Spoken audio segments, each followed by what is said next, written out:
Hello, welcome to this edition of Editor's Notebook. My name is Mark O'Keefe. I'm the editorial page editor for the Herald-Standard. With us today, the State Senator Richard Kasunic.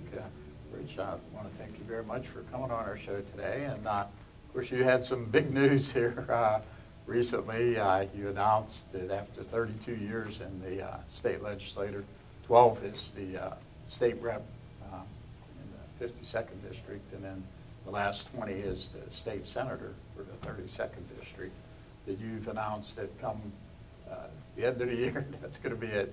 You said you weren't going to seek re-election. You want to talk a little bit about maybe just, kind of what prompted you to make that decision?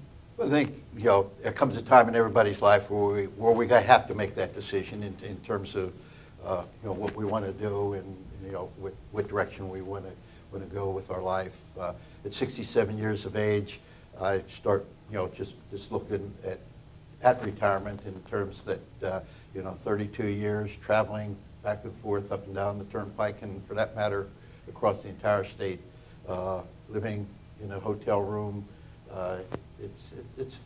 That's a pretty rough life, and I was just, come to the point where it was time. Everybody knows when it's time, when they've had enough, when they're ready to retire, and that was the feeling that I had. If I would have sought re-election and been successful, I would have been 72 years of age at the end of that term, and just kind of looking at things in terms of, how long are you going to live? Nobody lives forever, and there's some things out there that I always wanted to do and thought about doing in terms of, traveling and sharing time with family and friends that for 32 years, in essence, pretty much gave that all up. So I'm going to reacquaint myself with my friends, learn how to play golf again and enjoy hunting, fishing, doing some traveling. And what I'd really like to do is to give something back to the community in terms of volunteerism, whether it be on some boards or senior groups, nonprofit groups, things of that nature. I've over 32 years, I've got a wealth of knowledge and experience that perhaps could help some groups and agencies continue to improve quality of life here in Fayette County. And so I'm looking forward to doing a lot of volunteer work also. Mm-hmm. Well, looking back over the 32 years in the state legislature, I'm sure that there's a number of things that you could probably look at that, and come back and feel good about some of the things that you've done. You were one of the leaders in the state Senate. You were I believe, chairman of the Democrat chairman of the caucus, yes. The caucus, and so you played a significant role in the state Senate.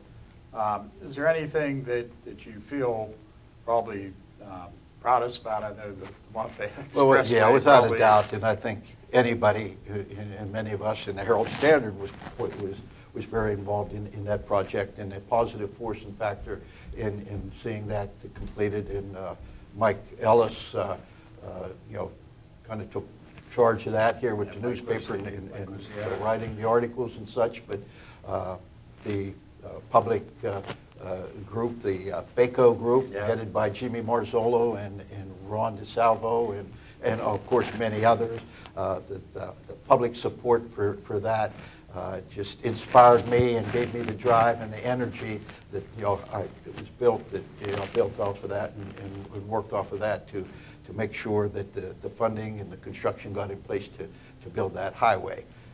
Little did I know that it would take so long to do such a thing. When you're young and you first get elected, you're thinking we're going to go in there, we're going to propose this highway, and in 4 or 5 years we're going to have a highway done. Little did I know, but it was a great learning experience, and I learned how to get a highway built. Right. And that helped with another project in Somerset County, Route 219, where we went through the same types of things, where the project was scrapped, and we had to fight to get it back on board, just like we did here when we had Bob Casey come into town when the Uniontown to Brownsville section was scrapped, and we brought him in, and we had We had people testifying. The Holiday Inn couldn't hold all the people that were there that evening to testify in support of building that highway. And but without a doubt, that's probably the proudest moment in my life when we stood up there and cut the ribbon and when that highway was completed. Without a doubt, in my career, that will always rank as the #1 priority, and it certainly was a need because we had no limited access highway through this county, and infrastructure is everything, as you know, and water, sewage, and highways, the transportation system is what leads to growth and development. Yeah, it's kind of funny, I think, that even when they finally did open the highway up, a lot of people, because the controversy actually was, back in like the 90s, and the road had been actually taken off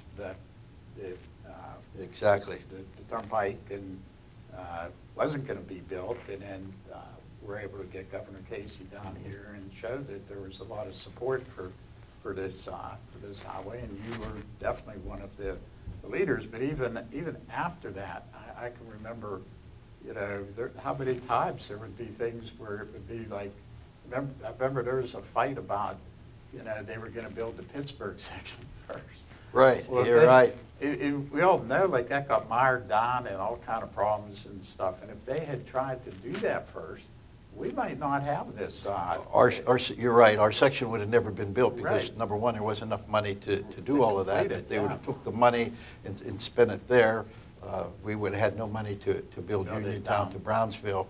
And you're right. That was another battle there where the powers to be in Allegheny County, not only in the legislature, but from the mayor's office and the commissioner's office in Allegheny County at the time, they were all fighting for the funding. Even one time, he was saying that it should be built in Allegheny County first. So we're like, what the heck are you, what's going on here? Right, and how many years later, it's still not built in Allegheny County because the cost would have been tremendous, and I would think that we probably will someday see the completion of the Southern Beltway, but I'm not sure that we'll ever have the funding available to take it on into downtown Pittsburgh. So, there were a lot of battles, and it seemed like anything that could go wrong always did go wrong, but we persevered.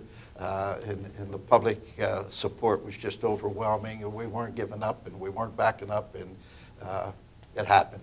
Well, that's the one thing I really do want to give you a lot of credit for, because the perseverance, because I can remember, different times where, something would happen, and, I'd call you or, talk to you, and like, what's going on? And you always had a very good handle on it, and either it'd be like, yeah, we got to start pushing for this, or, well, don't worry, it's still on track. This is just something temporary or whatever. But you were always there. You were always on top of things. You were definitely committed. And a lot of times, unfortunately, as we very well know, people don't always live up to their word. And sometimes it's disappointing sometimes when people speak out for something and then they don't follow up on it. But you did, and I just don't think that. I hope people realize, because it's almost like now it's built, it's like people just are taking it for granted, but that road would, if you weren't there to shepherd that thing all the way through, I don't know that it would have been built. It definitely was a fight, and I guess I go back to the old adage that if it's not worth fighting for, it's not worth having. Yeah. And we fought for it. Right. And we won, and we're the benefactor of it today. And I'm sure generations from now, that it'll pay dividends over and over again in the future. Yeah. And I think some people probably, like I say, they kind of take it for granted. But yeah, that to have a highway, all the way through the county from beginning to end, and to have this really nice road here, it is a significant achievement. And as I said many times before, that was one of the driving forces that got me to run for office way back when, realizing that we didn't have a limited access highway through the county, realizing that we were lacking in good health, public water, and in sewage.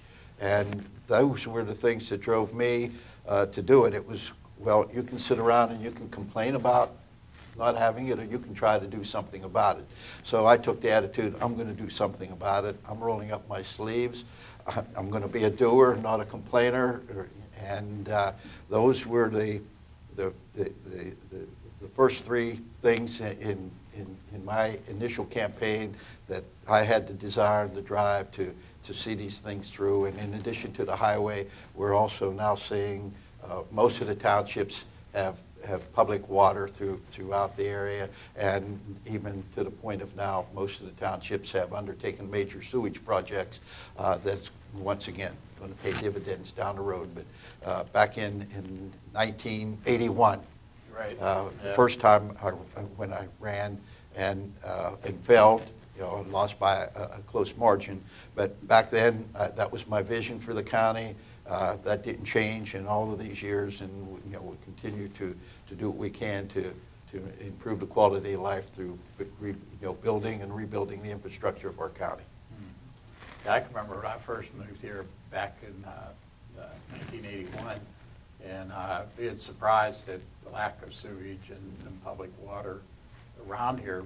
Where I grew up in Beaver County, it was pretty much just taken for granted that everybody had public sewage and public water and stuff. So it definitely has been a struggle over the years, and there's definitely been a lot of improvement.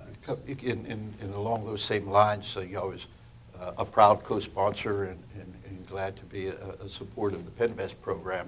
Back in my days as a House of Representatives, which really that was a big program for opened up the door for Fayette County here. And then in the Senate, through my efforts of always badgering the Appropriations Committee on both sides of the aisle, the Democrats and the Republicans, about the need for public water and sewage. There was another program created. It was called the Safe Water Program, that for 16 years was funded in terms of what is called, as I said, the Safe Water Grant through DEP. And I would venture to say, and I'd have to go back and look at the records, but I would venture to say that most of the municipalities in the 32nd District participated in the Safe Water Grant program through efforts that I put forth in terms of funding that particular project for outright grants to expand in water and sewage projects on it, to the tune of millions of dollars. There was roughly anywhere from $20 to $40 million every year put into that program. The good thing about that was, particularly Philadelphia County, Allegheny County, and as you mentioned, you come from Beaver County, a lot of counties already had the infrastructure in place, so there wasn't a lot of people going after that money. And me knowing that the project that was there, we were able to get more than our fair share here in Fayette, in Somerset counties and Washington counties for some of those projects that probably couldn't have been done without the grants, because even Penvest, in many cases, even though it's a low interest loan of 1%, some municipalities can't even afford that. Right. So. Okay, we're going to take a break. Stay tuned. We'll be right back. It is so easy to give back. I don't have a lot of money to help people, but I do have something. I have time. Get up and do something. Just imagine how strong a society we could be. Every one of us has a role to play in making our communities and our country stronger. Discover yours. Help us continue to make a difference in the life of our nation. Go to serve.gov and find the opportunity that works for you. And this message is brought to you by the Corporation for National and Community Service. Okay, welcome back to this edition of Editor's Note. My name is Mark O'Keefe. I'm the editorial page editor for the Herald-Standard. With us today is State Senator Rich Kasunic. I want to thank you again, Rich, for coming on our show today. And as we were talking about in the first segment, you're stepping down at the end of the year, decided not to seek re-election after 12 years in the State House and 20 years in the State Senate. And we talked about what probably was your signature accomplishment, the Mont Fayette Expressway. Once again, I just want to give you a lot of credit for your commitment and perseverance in making sure that it did. It took longer than anybody ever thought it was going to take, but it's here. It's here, and it's great, and you know, people are using it, and it's wonderful. So let's just talk a little bit about the state legislature and maybe how it's changed over the years, and you know what effect that maybe has on legislation, or you know, things that people are trying to get done to benefit the residents of Pennsylvania. I think the biggest change I've seen over the years is the partisanship that goes on. And Pennsylvania long has, even prior to me taking office, has had a reputation of being one of the most partisan states in the nation. But I think that's, with each year that it's being, you know, galvanized more and more. The thing that disappoints me, what I've seen over the years, is that it is no longer a government of the people. It's a government of the party. And everything that is done is calculated based on next year's election. Who is going to be able to wield the power in terms of the party, in terms of the majority in both the House and the Senate, what party is going to control the governor's office. And rather than doing the people's business and working for the people and the needs of our communities, we are seeing more and more emphasis on the party. And, you know, an example being some of the cuts that were made in education. We talked about, you know, preparing our youngsters, and not only youngsters, but adults who are retraining and that type of thing for the jobs of the future, but yet we're cutting programs that are the very heart and soul of our future. How can we not be making sure that our children are properly educated, particularly in areas of the state that are rural and poor, or inner cities that are also poor? You know, these youngsters have to have an opportunity, a chance to compete. Economic development programs that have been cut. I'm not saying that there shouldn't be cuts in government. There most certainly should be.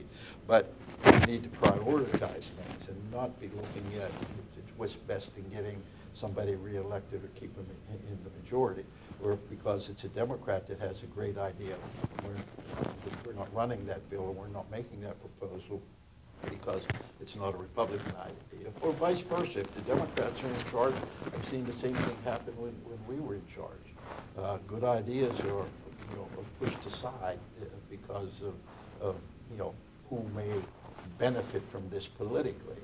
And I think we need to get back to being a government of the people, by the people, and for the people. Even the camaraderie that you know, when I first went down there, that existed not only between the House and Senate members, but among Democrats and Republicans, and that has all eroded, and we've lost a lot of that. And I think that's one of the reasons why perhaps we're not getting the good government that we, as the taxpayers, expect and believe that we should be getting.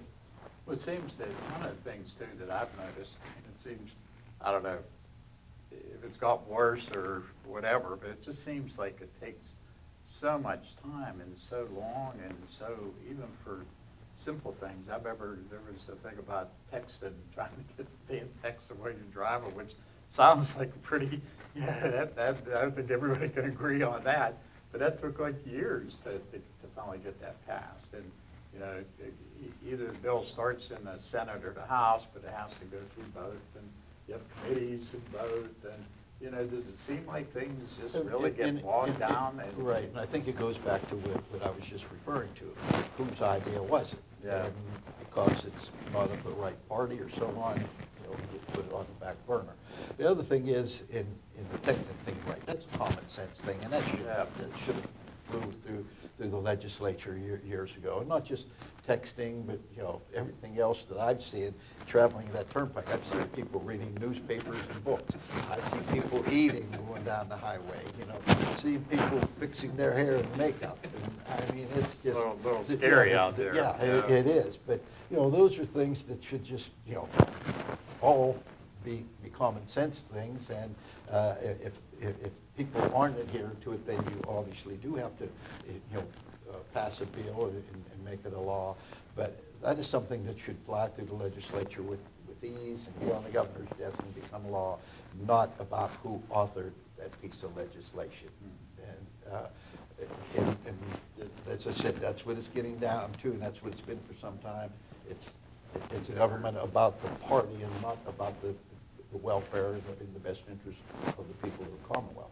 Does it seem like it does take longer for bills now than it used to? Is that, It is, without a doubt. It is taking longer, and with the other thing that you have too many special interest groups that are weighing in on every bill that's coming up, and you know, the influence that they have is actually frightening anymore. They continue and will continue until we have some type of reforms with, you know, in Harrisburg to limit the access, limit campaign contributions and things like that, because in essence what special interest groups have done over the years, they bought themselves a seat at the table. Mm-hmm. Yeah, it does seem that you definitely see more and more of that, and also too, it's probably a lot more expensive to run for office these days. Exactly. I mean, there will be campaigns this year,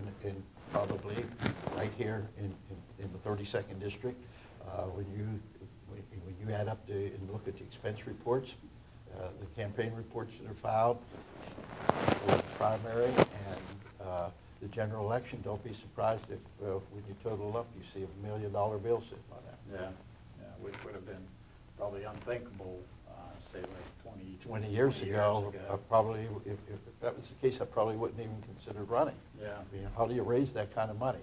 Well, that's the thing too. It's making it difficult for an ordinary person to run. Right, and that isn't what America's all about. Right. It was having to be some rich businessman or be able to get money. You have to be very wealthy and be well funded in terms of the connection. I mean, you're right. The average person would never be able to run for governor, unless changes are made.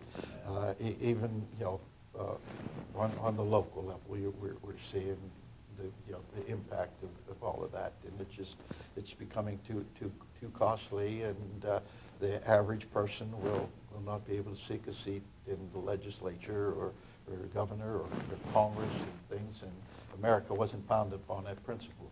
Yeah. Everybody should have the right to run. I mean, it's my feeling. If a person is interested in an office, they should have that right to run for that office and not be outspent or have somebody buy it. Well, let's talk about, we don't have a whole lot of time left here, but let's talk a little bit too. I think one of the things, there's some talk now about reform. There was an issue out around Philadelphia where you had some legislators and they allegedly took money and stuff, and apparently there wasn't anything really illegal about it. And so now I think the legislature is going to be acting here, and the state Senate passed, I think, banning these cash gifts, and the House is supposed to take that up. And I just wonder, how do you feel about that? Because this is something in your name. That's one thing your name has never mentioned, that in any type of scandal or anything, you've always been a very clean and above-board politician. But it must be frustrating to kind of hear about what some of these your fellow lawmakers, and then everybody talks about the state legislature like everybody's painted with the same brush. Yeah, it's very unfair. We talked about that earlier, but first, I guess let me say, I'm not sure that there wasn't some illegal activity in that whole thing, and I think the whole investigation was botched, what happened there. But I got to believe that there was an illegal activity there, and we were all brought up to be able to understand knowing right from wrong, and accepting gifts for favors or for votes or whatnot. That is wrong. That's just simply wrong. You're sent there, and the public, puts their trust and faith in you, and you have to earn that trust. And that's the only thing you have, your integrity. And to me, accepting, cash in that fashion is illegal, and certainly betrayal of the public trust. And something has to be done. We can't continue along those lines. My personal opinion is there should be no gifts. That way there's never a question or any controversy. If it's against the law to accept gifts, then, everybody knows that. I would assume everybody would have felt that way, but unfortunately they don't. And one of the big disappointments in my career is seeing several of my colleagues who have betrayed the public trust. And in fact, some of them have been incarcerated.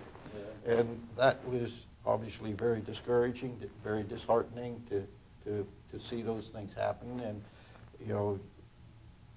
you question why, because these are relatively intelligent, smart people that should know better. Right. And it's still happening. Yeah, that's gonna wrap up our show. We could talk here all day. But I want to thank State Senator Rich Kasunic for coming on and talking today, and good luck in your retirement. Hopefully things will have a nice, peaceful retirement there. Well, certainly deserve that. I thank you, and certainly would like to say thanks to the Herald-Standard for the past 32 years of being open and honest and just printing the news and informing the people. I think we've developed a great relationship over the years, and just want to thank you for everything that has the newspaper has done, not only in terms of myself but the general public here. And also I'd like to just say thank you to all the people in the 32nd District and the 52nd District, where I got my start, for giving me the opportunity to serve them and giving me the privilege of serving them in Harrisburg. It was a great 32 years. I loved every minute of it. I enjoyed it. I will miss the action, so to speak, in terms of representing them, whether it was an individual with a problem for a birth certificate or driver's license, to a business or a company that needed help and needed somebody to intervene and kind of be a mediator between the bureaucrats and the business, that type of thing, and be able to accomplish the things that I've done.